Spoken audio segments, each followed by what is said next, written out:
भागवत हमें वो सब देती है जो हम चाहते हैं, लेकिन शर्त है सबको एक जैसा नहीं देती। जो जिस लेवल पे खड़े होके मांगता है उस लेवल पे परमात्मा देता है। तो हमें भागवत का महात्म पहले समझना होगा। भागवत श्रवण करने का लाभ, भागवत श्रवण करने का फल हम कैसे क्या प्राप्त कर सकते हैं। भागवत में अधिकांश भगवान श्री श्याम सुंदर की लीलाओं का वर्णन किया गया है।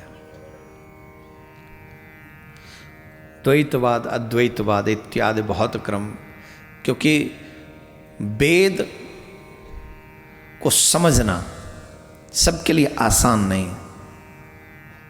वेदांत को समझना सबके लिए आसान नहीं है।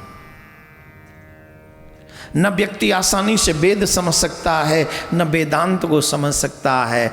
और कई चीज़ें ऐसी होती हैं जो हमारे समझ में, न तो हम उसके पात्र हैं समझने लायक, और न वो समझ में आती है। क्योंकि शास्त्रों को कहते हैं काम छोड़ो, काम छोड़ो, काम को छोड़ दो, क्रोध को छोड़ दो, लोभ को छोड़ दो। पर मनुष्य कुछ भी छोड़ नहीं सकता है।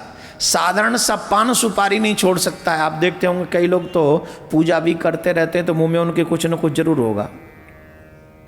बोले क्या है? पंडित जी कहते हैं निकाल दो। पंडित जी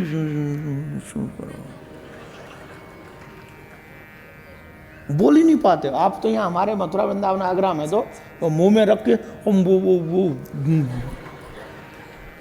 भाई कौन सी भाषा का यूज कर रहा है। अच्छा, अजीब ही दुनिया है उनकी। और एक दूसरे जो एक जैसे होते हैं ना खाने वाले, वो समझ भी लेते हैं। हम जैसा तुम जैसा समझे ना समझ, वो समझ भी लेते कि क्या क्या रहा है। कहते हैं ना गूंगे की भाषा गूंगे की माँ जाने के बाप। वैसे गुटके वाले की भाषा कहे तो गुटका वाला जाने, या वो ज्यादा साथ हो जाए। अब बताइए, जो आसानी से पान सुपारी बीड़ी सिगरेट न छोड़ सके, आसानी से कहने से भी न छोड़ सके, उस व्यक्ति को वेदांत कहता है, ज्ञान कहता है कि काम क्रोध लोभ मोह सब छोड़ दो। ये आसान है। प्याज लहसुन नहीं छोड़ सकते, पान सुपारी नहीं छोड़ सकते, बीड़ी सिगरेट नहीं छोड़ सकते। और वेदांत कहता है कि तुम काम क्रोध ईर्ष्या लोभ मोह सब छोड़ो, ईश्वर को सब कुछ छोड़ दो। सुखदेव जी महाराज के संदर्भ में क्या गया गया? इतना बड़ा त्याग, इतना बड़ा त्याग की साक्षात मूर्ति। जन्म लेते ही न मां से मां का, न पिता से पिता का, घर छोड़ दिया। पिताजी से कह दिया कोई किसी का माता पिता नहीं है, कोई किसी का पुत्र नहीं है, प्लीज छोड़िए, मैं जिसके लिए आया मुझे गए।